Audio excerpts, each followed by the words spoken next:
Ballad of Buster Scruggs, again, Netflix title, based later from the Coen brothers, based on Western-themed short stories written by the Coens over a 25-year period, apparently. So the film opens with a book of stories, and the book opens and we see that each story is illustrated with a colour plate, as they were referred to. And under the colour plate, there is a quotation from the story, in a proper book.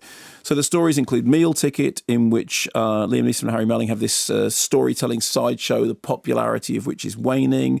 Mortal Remains, in which you get a mismatched group of people, one of whom is Brendan Gleeson, finding themselves thrown together on a stagecoach. And the opening, The Ballad of Buster Scruggs, starring Tim Blake Nelson as singing cowboy come sharpshooter. A song never fails to ease my mind out here in the West, where the distances are great and the scenery monotonous. Additionally, my pleasing baritone seems to inspirit old Dan here and keep me in good heart during the day's measure of hoof clops. Ain't that right, Dan? Maybe some of y'all have heard of me.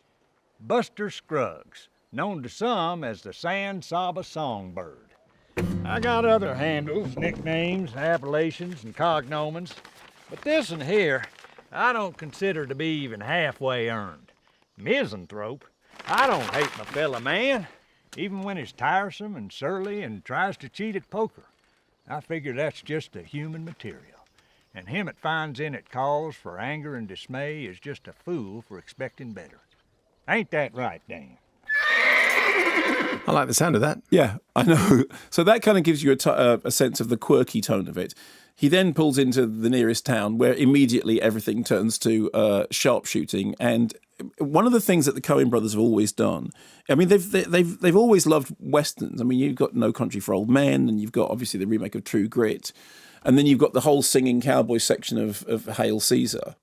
The Would that it were so simple. Would that it were so simple, not singing. Which I still think that scene is one of the funniest. I mean, I know that it's Singing in the Rain, but anyway, it's great. So you've got that, but also what the Coens have often done is mix that with violence. So if you look back at kind of early Coen brothers' work, they've always done this thing about the dark and the light and shade are sort of right next to each other. So you have this slightly recoiling thing because suddenly something that's playing one way plays another way. A scene that's very violent plays funny, or a scene that's very funny plays violent. So this depiction of the West is full of violence and death and sudden and atrocious ends, and the stories themselves are very, very different in tone. So the opening story, the Buster Scruggs ballad, is quirky and jovial in that old kind of looking back to those early Sam Raimi Coen brothers days. And then there's another section which is a story with Tom Waits in it called All Gull Canyon, when he is prospecting for gold. And the story is that his prospector, and funnily enough, I was watching the film. I was watching it for 5 minutes before I realised that it was Tom Waits. I knew that Tom Waits was in the film, and then I'd forgotten that Tom Waits was in the film. And this really sort of surly old curmudgeon is walking around, doing that. And there's oh my word, that's Tom Waits. It was only when he started talking to himself and doing, I'm going to hurt her. So I thought, oh fine, it's Tom Waits. So he's out prospecting for gold, and he's in this valley that appears to be completely untouched, but there's nobody else around. Nobody has gone prospecting there, and he starts doing the thing, sifting around and things, and he keeps referring to the Mr. Pocket. I'm going to find you, Mr. Pocket. And I thought that was really lovely. There's The Gal Who Got Rattled with Zoe Kazan, who of course was one of the co-writers of Wildlife, which we're going to talk about in just a moment. Which is who's the partner of Paul Dano. Dano. Let's call the whole thing off. I think it's Paul Dano. Okay, let's go with Dano. Okay, if we're wrong, who knows?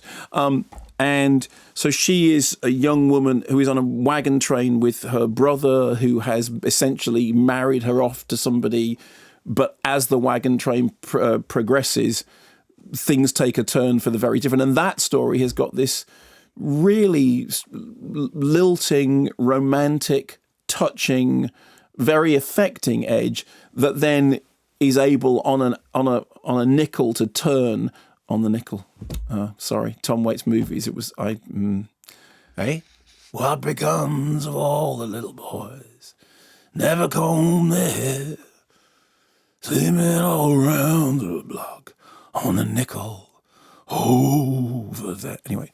Sorry, that's my Tom Waits. And it turns on yes, it was Tom Waits. Turns on a dime from something which is sort of seems moving and sentimental, something which, again, is more shocking. That, I mean, the thing with any anthology movies is there are going to be bits that you like more than others. And the question is, do they all sort of hang together? And in fact, we'll refer to this a little bit later on. We'll very quickly look at Waroo, which is, again, another anthology portmanteau film.